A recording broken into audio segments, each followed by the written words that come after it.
When you truly love yourself, your energy decides who can enter your life. Most people go their entire lives searching for love in other people, not realizing they are leaking love from themselves every single day. They wonder why they feel unseen, why relationships feel heavy, why they keep attracting people who drain them instead of uplift them. And the answer is uncomfortable, but freeing. You don't attract what you want. You attract what you tolerate. When you don't love yourself deeply, you allow access to people who reflect that lack back to you. People who give you breadcrumbs, people who confuse you, people who benefit from your overgiving and underasking. At first, it doesn't look like disrespect. It looks like connection. It feels like hope. It feels like potential. But over time, you notice something painful. You're always the one trying harder. You explain your feelings while others dismiss them. You wait while others decide. You forgive things you would never do to someone else. And slowly, without realizing it, you start abandoning yourself just to keep someone close. This is not love. This is survival. Self-love begins the moment you stop surviving relationships and start choosing yourself inside them. Self-love is not loud, it is honest, real self. Love doesn't arrive as confidence overnight. It doesn't make you superior. It doesn't make you cold. It makes you clear. You start noticing how certain interactions leave you feeling drained. You become aware of how often you silence yourself to avoid conflict. You realize how many times you say it's okay when it's not. And instead of ignoring these signals like before, you listen. Self-love is the moment you say, I matter too. Not in anger, not in ego, but in truth. You stop forcing connections that require you to shrink. You stop chasing validation from people who can't give it. You stop confusing attention with care. This inner shift is subtle but powerful, because the moment you respect yourself, your energy changes. And energy is always felt even when nothing is said. Why people start treating you differently. Have you ever noticed that when you start healing, some people act uncomfortable around you? They say things like, you've changed, you're distant now, you're not the same anymore. What they really mean is, you stopped giving them the version of you that was easy to access, the version that overgave, the version that tolerated inconsistency, the version that stayed quiet to keep peace. When you truly love yourself, you no longer operate from fear of loss. You no longer chase approval. You no longer need to be chosen because you've already chosen yourself. And this creates a powerful filter. People who only felt comfortable when you doubted yourself begin to pull away. People who relied on your emotional availability without reciprocation feel exposed. People who benefited from your low standards feel threatened. This isn't because you became better than them. It's because you became honest with yourself. The moment you stop explaining yourself, one of the clearest signs that self-love has activated is this. You stop over-explaining. You don't write long messages trying to be understood. You don't beg people to see your worth. You don't chase closure from those who never offered clarity. You understand something deeply now. People who value you don't need convincing. So instead of arguing, you observe. Instead of chasing, you pause. Instead of forcing, you allow. And in that space, truth reveals itself. Some people step closer. Some people step away. And for the first time, you don't panic. Because self-love taught you that losing access to you is not a punishment, it's a consequence. Why this feels lonely at first, here's the part no one prepares you for. Self-love can feel lonely in the beginning. Not because you're doing something wrong, but because you're breaking patterns. You're no longer available for chaos. You're no longer entertained by emotional inconsistency. You're no longer willing to pour into empty cups.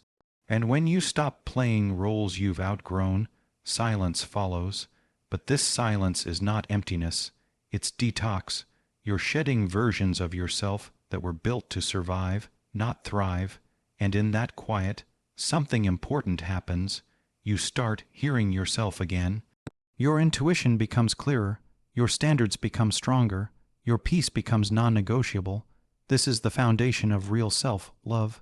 Your light was always there, you just protected it poorly. You were never too much.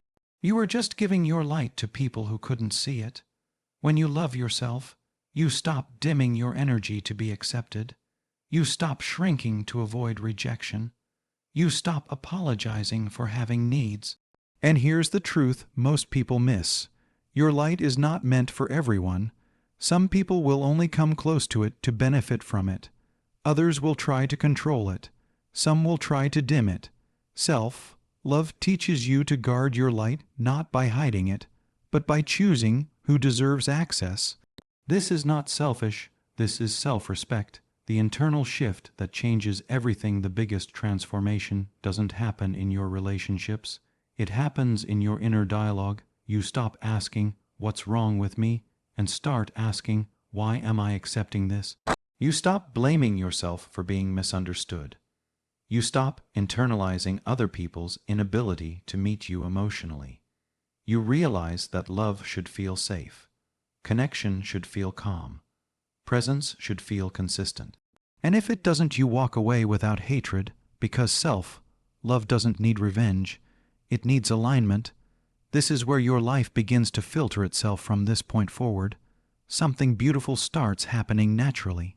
You don't chase people anymore. You don't audition for belonging. You don't negotiate your worth. And because of that, people who don't deserve your light remove themselves. People who can't meet you where you are stop trying. People who relied on your self-doubt lose interest, not dramatically, not loudly, organically. This is not loss. This is alignment. Self-love is the awakening. It is the moment you stop leaking energy and start honoring yourself. It is the silent decision that changes every connection that follows. Why healing makes you unreachable to the wrong people. There is a stage in self-love that most people don't talk about enough because it's uncomfortable, quiet, and misunderstood. It's the stage where you don't feel broken anymore, but you don't feel fully connected either. This is the separation phase. The moment healing begins to work, something strange happens. People who once had easy access to you start fading. Not because you pushed them away, not because you became rude or distant, but because you stopped overgiving, and for some people, that feels like rejection. Healing changes what you are available for. When you were unhealed, you were available for late replies that made you anxious, mixed signals disguised as being busy, emotional inconsistency explained away as love. You tolerated things because you believed patience would be rewarded. You stayed because you thought loyalty meant endurance. You gave because you hoped effort would be noticed. But healing rewires your nervous system. You stop feeling excited by chaos. You stop chasing uncertainty. You stop craving intensity that leaves you exhausted. And this is where the shift becomes visible. You no longer respond immediately. You no longer explain everything. You no longer fight to be chosen. You don't announce these changes. You don't make speeches. You simply move differently, and that alone is enough to change everything. Why some people feel uncomfortable around the healed you. There are people who were never connected to your heart. They were connected to your wounds. They felt needed when you doubted yourself. They felt powerful when you over-explained. They felt secure when you accepted less. So when you heal, they feel it as loss, not because they loved you deeply, but because they lost control. This is why healed people are often accused of being cold, distant, changed. But listen carefully. Healing does not make you cold. It makes you clear. And clarity removes confusion, which removes access for those who thrived on it. The moment you stop chasing, everything reveals itself. One of the most painful yet freeing moments in healing is this. You stop chasing, and you watch who steps forward. You stop sending the extra message. You stop fixing the silence. You stop carrying conversations alone. And suddenly, you see the truth. Some people disappear completely. Some show up only when it benefits them. Some never noticed your effort. They just noticed its absence. This hurts not because you lost them, but because you realize how alone you were while trying. But instead of panicking like before, you stay still, you let the truth speak, and that's healing. Letting go is not weakness, it is strength. Unhealed people hold on tightly. Healed people loosen their grip, not because they don't care, but because they respect themselves. You begin to understand something powerful. If someone wants to leave, let them. If someone doesn't choose you, don't chase them. Because staying where you are not valued slowly teaches your nervous system that love must be earned through pain, and healed love does not hurt like that. Healing teaches you that walking away is sometimes the most loving thing you can do for yourself. Why this phase feels heavy? This phase can feel heavier than the beginning, because you're no longer distracted by chaos. You're no longer numbing yourself with hope. You're no longer living in fantasy. You're seeing reality, and reality requires grief. You grieve the time you invested the version of people you believed in the future you imagined. You grieve the younger version of yourself who tried so hard to be enough. And that grief is not weakness, it is integration. You are reclaiming parts of yourself that were given away too easily. Boundaries will cost you access to some people. This is a hard truth, but a necessary one. Not everyone will survive your boundaries. Some people will test them. Some will guilt you for them. Some will leave when they realize you won't bend anymore, and that's okay. Because boundaries are not walls, they are doors with rules. They don't punish. They protect. And anyone who truly values you will respect them, not resent them. You stop explaining your pain to those who minimize it. Another sign of healing is silence, but not the wounded kind. It's the silence of self-trust. You stop trying to convince people that you were hurt. You stop defending your feelings. You stop seeking validation for your experience. Because healed people understand something deeply. Those who care will listen. Those who don't will never understand, no matter how clearly you speak. So you conserve your energy. You choose peace over proof, clarity over conflict, and in doing so, you become unreachable to emotional chaos. Why some relationships must end? Not all endings mean something went wrong. Some endings mean something finally went right. You outgrew the dynamic. You outgrew the version of yourself who accepted less. You outgrew the role of the giver, the fixer, the forgiver. Healing doesn't destroy relationships. It reveals whether they were built on mutual respect or emotional dependency. And once you see that truth, you cannot unsee it. You learn to trust the space at this stage. Your life may feel quieter, fewer messages, smaller circles, more time alone. But this space is not empty. It is preparation. You are clearing room for connections that won't require you to abandon yourself. You are recalibrating your standards. You are resetting your nervous system. You are learning how peace feels. And peace may feel unfamiliar at first, especially if chaos once felt like love. This is the test of self. Love. This phase tests whether your self-love is real or performative. Will you go back to what hurt you because it's familiar, or stay alone long enough to build something healthier? Healing asks you to choose long-term peace over short-term comfort, and that choice is not easy. But it is powerful. This is the separation, not punishment. Preparation, not loss. Alignment. When you are whole, only those who deserve your light can stay. After the separation comes something most people don't expect. Silence, stillness, space. Not the lonely kind that aches, but the quiet kind that heals. This is the phase where you finally stop asking why people left and start noticing who arrives. Because when you truly love yourself, your life doesn't get louder. It gets clearer. Wholeness changes the way you connect. When you were unhealed, you connected from need. You needed reassurance. You needed attention. You needed to feel chosen. So you tolerated inconsistency. You accepted crumbs. You attached quickly to anyone who made you feel seen, even briefly. But wholeness changes this completely. You no longer need someone to complete you, because you've already completed yourself. And when you connect from wholeness, everything feels different. You don't rush. You don't chase. You don't force chemistry. You allow, and only those aligned with your energy can remain. Aligned people feel safe, not intense. One of the biggest signs you've healed is this. Love stops feeling chaotic. No more emotional roller coasters. No more anxiety disguised as passion. No more confusion mistaken for depth. Aligned connections feel steady.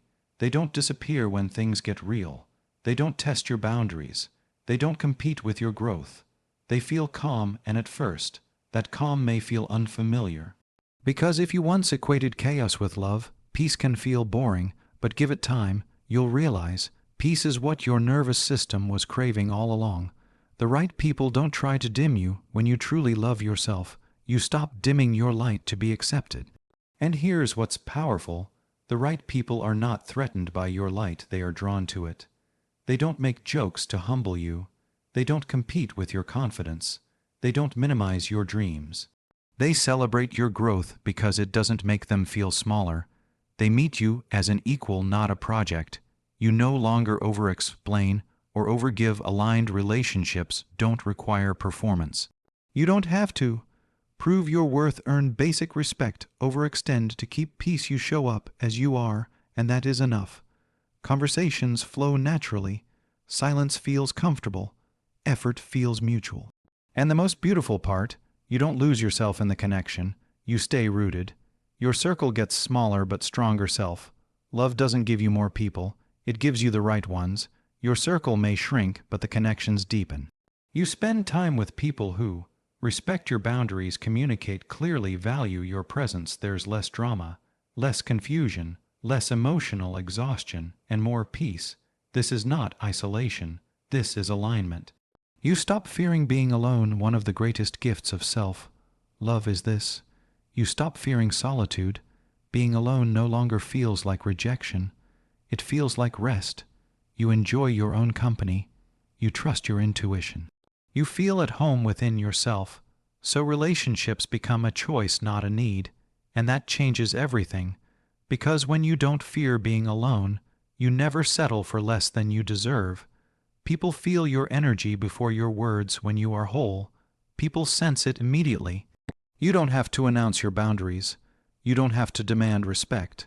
Your energy does it for you. People either rise to meet you, or they naturally fall away. And you don't chase either outcome, because you trust the process. Aligned love arrives quietly. The most meaningful connections don't arrive with fireworks.